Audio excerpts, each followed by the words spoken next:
Hello guys, स्वागत है आप सभी का जॉब्स की नए वीडियो में। दोस्तों, इस वीडियो में हम रेलवे संबंधित कुछ जानकारियां देने वाले हैं आप सभी को, जो कि बहुत इंपॉर्टेंट है आप सभी के लिए यदि रेलवे का जॉब पाना चाहते हैं।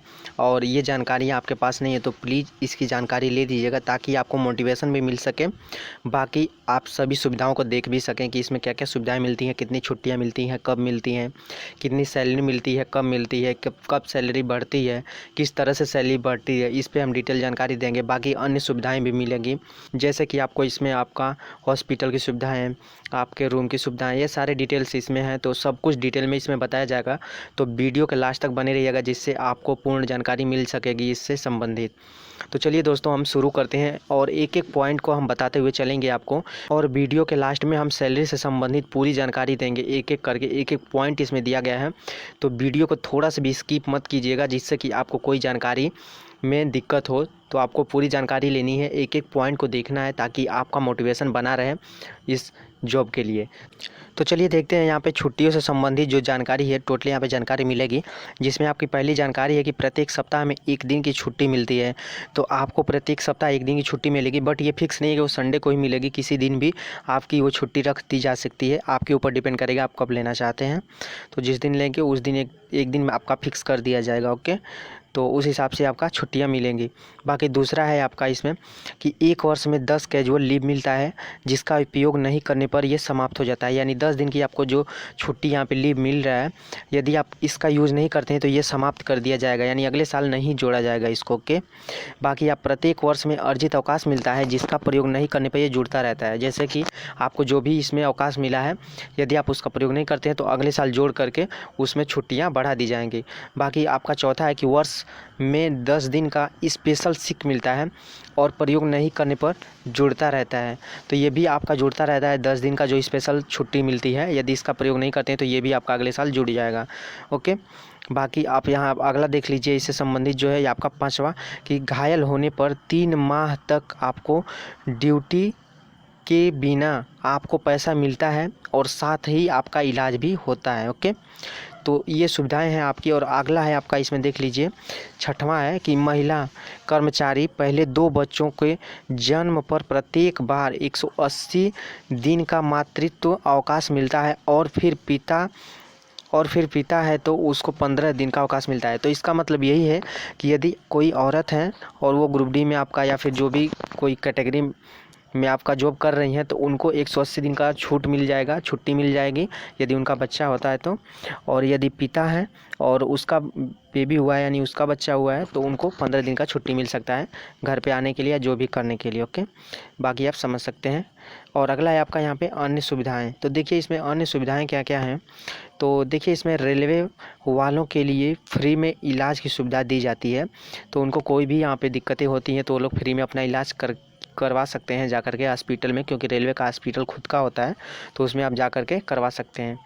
तो यहाँ पे फ्री में इलाज होता है। दूसरा है आपका इसमें कि पुत्र पुत्रियों के पढ़ाई के लिए पैसे तथा यात्रा पास मिलता है।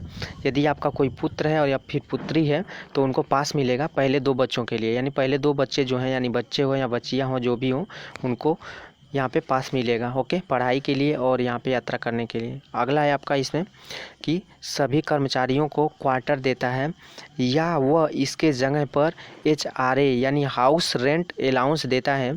ये 3 प्रकार के होते हैं। तो आपको 3 प्रकार का मतलब इसमें यही है कि आप किस सिटी में रहते हैं, गांव में रहते हैं। जैसे आपका कहीं पे फाटक पे लगा हुआ है तो वो यदि देहात साइड में है या फिर शहर साइड में, उस हिसाब से आपको वेतन मिलेगा आपका हाउस रेंट के हिसाब से। ओके, तो इसमें 3 प्रकार के होते हैं, जैसे कि आपका मेन सिटी हो गया, इस तरह से लोकल सिटी हो गया, फिर गाँव हो गया, तो इस हिसाब से आपको मिलता रहता है। ओके, बाकी आप समझ सकते हैं। आगे अगला देखिए यहाँ पे कि यदि कर्मचारी की सेवा 5 साल पूरी नहीं हुई है तो उसे साल में एक ही फ्री पास और 4 PTO पास मिलता है, जिसमें 1/3 किराया देना पड़ता है। यदि आप लोग 5 साल ड्यूटी पूरा नहीं कर पाए हैं अभी, यानी आप जल्दी में ही लगे हैं, तो आपको सिर्फ यहाँ पे एक ही फ्री पास मिलेगा साल में आपको। ओके, और 4 PTO पास मिलता है, जिसमें आपको 1/3 यानी 30 रुपये है तो 10 रुपये किराया देना पड़ेगा आपको, यानी तीसरा हिस्सा देना पड़ेगा। ओके, अगला है आपका इसमें, यदि कर्मचारी 5 साल पूर्ण कर लेता है तो उसे 3 फ्री पास मिलता है और 4 पीटीओ मिलता है। तो यदि आप 5 साल पूर्ण कर लेते हैं तो आपको 3 फ्री पास मिल जाएगा, जिसमें आपका 4 पीटीओ भी शामिल रहेगा। अगला है आपका कि खेल प्रतियोगिता में रुचि रखने वालों को रेलवे की तरफ से प्रत्येक दिन का वर्क डे का आधा समय प्रैक्टिस के लिए दिया जाता है और टूर्नामेंट के समय छुट्टी मिलती है।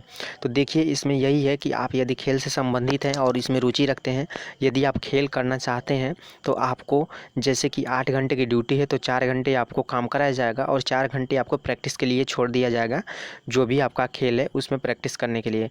बाकी यदि आपका टूर्नामेंट आ जाता है तो उस टाइम पे आपको टूर्नामेंट की तैयारी करने के लिए पूरा छुट्टी मिलती है। तो इस हिसाब से आपको मिलती हैं सुविधाएं। बाकी आप चलते हैं सैलरी के हिसाब से कि क्या आपकी सैलरी से संबंधित जानकारियां हैं।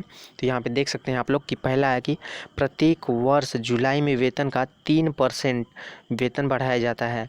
तो यहाँ पे आपका प्रत्येक वर्ष जुलाई में 3% वेतन आपका बढ़ जाया करता है, हर साल ये बढ़ता रहता है 3% कर करके।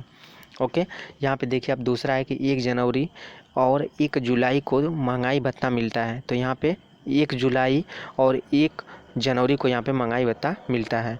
और तीसरा है आपका यहाँ पे कि नाइट ड्यूटी के लिए नाइट ड्यूटी अलाउंस मिलता है। यदि आपकी ड्यूटी नाइट में लगती है तो उसके लिए अलग से चार्ज आपको मिलेगा, यानी अलग से उसमें पैसा मिलता है आपको।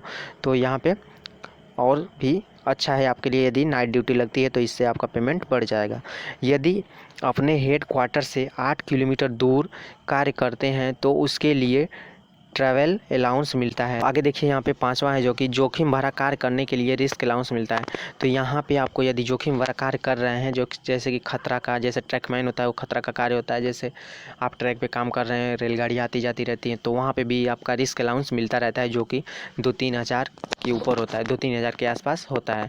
तो इस हिसाब से आप सोच सकते हैं कि इनका ये सुविधाएँ जो हैं, यदि इनको ये सारी सैलरी मिलती हैं तो इसके हिसाब से उनको कितना वेतन मिल जाएगा आपका बढ़ता रहता है। तो इस हिसाब से आप सारी जानकारियाँ ले लिए होंगे मुझे लगता है, और जो भी जानकारी इसमें पसंद आई है उसको ज़रूर कमेंट कीजिएगा। बाकी आप अपने हिसाब से इसमें कमेंट कर सकते हैं कि आपको अगली वीडियो किस पे चाहिए और इस वीडियो में और क्या पूछना चाहते हैं, कमेंट कर सकते हैं। मैं हो सकता है जहाँ तक आपका पूरा रिप्लाई देने की कोशिश करूँगा। बाकी दोस्तों मिलते हैं नेक्स्ट वीडियो में किसी नेक्स्ट डिटेल के साथ। तो जाते जाते आप चैनल को सब्सक्राइब कर लीजिएगा, बेल आइकन को दबा दीजिएगा ताकि मेरी सारी वीडियो नोटिफिकेशन आप तक सबसे पहले पहुँच जाया करे। ओके, तो चलिए मिलते हैं नेक्स्ट वीडियो में नेक्स्ट डिटेल के साथ। तब तक के लिए जय हिंद, जय भारत, थैंक यू, अपना ध्यान रखें।